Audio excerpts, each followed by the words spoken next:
This is the Rumor Report with Angela Yee on the Breakfast Club. So listen up.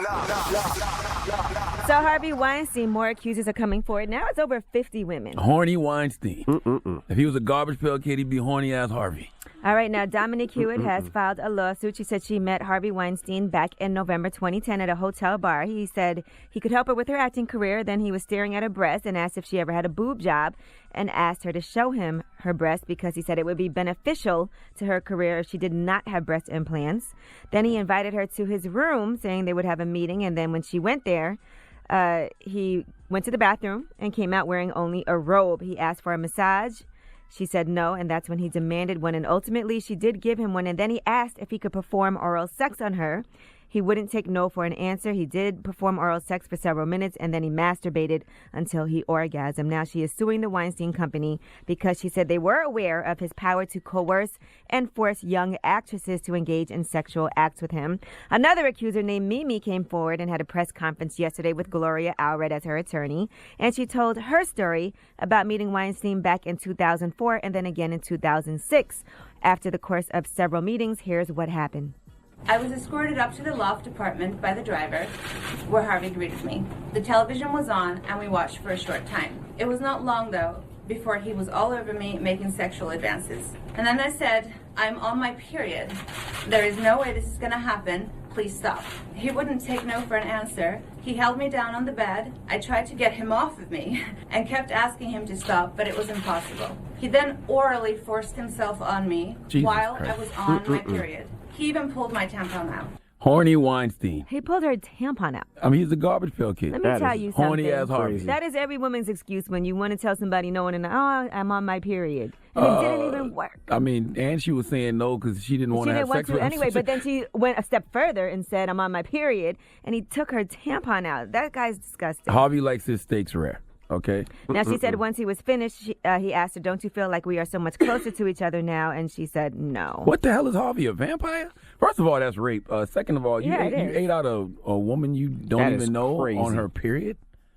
Like, you reserve those type of savage behaviors for the wife and the wife only. And you just have to stay on the clitoris. You don't go below the clitoris when the period is. Okay, Charlamagne. All right, Colin Kaepernick has signed a book deal that's worth over $1 million with Random House imprint One World. So congratulations to him. Drop on the clues bombs for Colin Kaepernick. Damn it. He was here taking meetings with publishers in New York, and now he has his book deal. So shout out to him. Now, Nicki Minaj. And don't you go giving all that money away to charity, Colin, okay? You keep some of that for yourself. Now, Nicki Minaj, let's talk about her because they were saying that she would testify on her brother's child rape trial. Now, according to sources, they told TMZ that she's not going to be involved anyway in her brother Jelani Miraj's court case where he's accused of raping an 11-year-old girl who was his stepdaughter at the time. According to these sources, she has never planned to take the stand, and she doesn't know why these reports were saying that she would testify.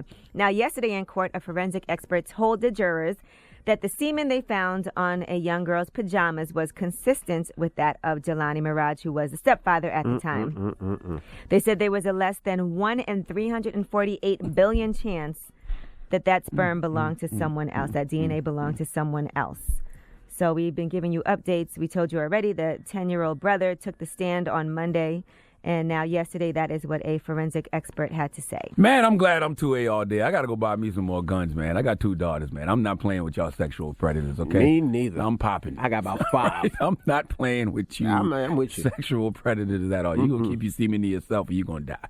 All right, now Chris Brown, he was talking to our girl, Angie Martinez. Drop on the clues bombs for Angie Martinez now. Now, they were talking about his documentary, and I watched that too, and I did see J.Lo was on there talking, Jamie Foxx was on there, and Angie had no idea he even knew J.Lo like that. Here's what happened.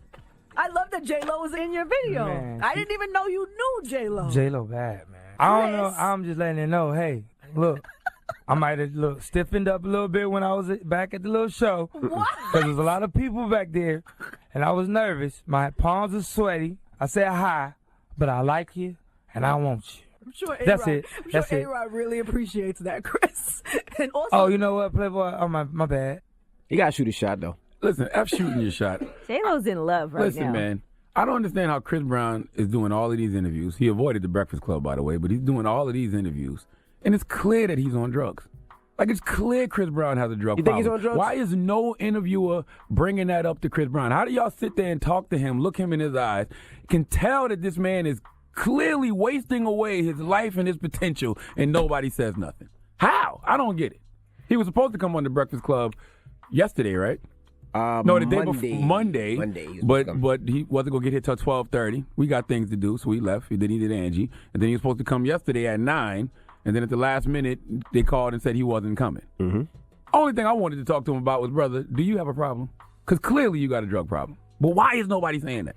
All right, well, I'm Angela Yee, and that is your rumor reports. Nobody even want to talk about it. Well, we don't know if But when the man dies or something, everybody want to put rest in peace and hashtag Chris Brown. If the man got a problem and you see he got a problem, somebody needs to do an intervention. And all of these label people that's around this guy and all of his friends, you really don't have no real friends, Chris Brown, because if you did, somebody would be trying to pump the brakes on whatever drug problem you got. Because, my brother, it is obvious. You got the Bobby Brown jaw, your eyes all sunk in. It is clear you got a drug problem. And this is Charlamagne the God talking, by the way.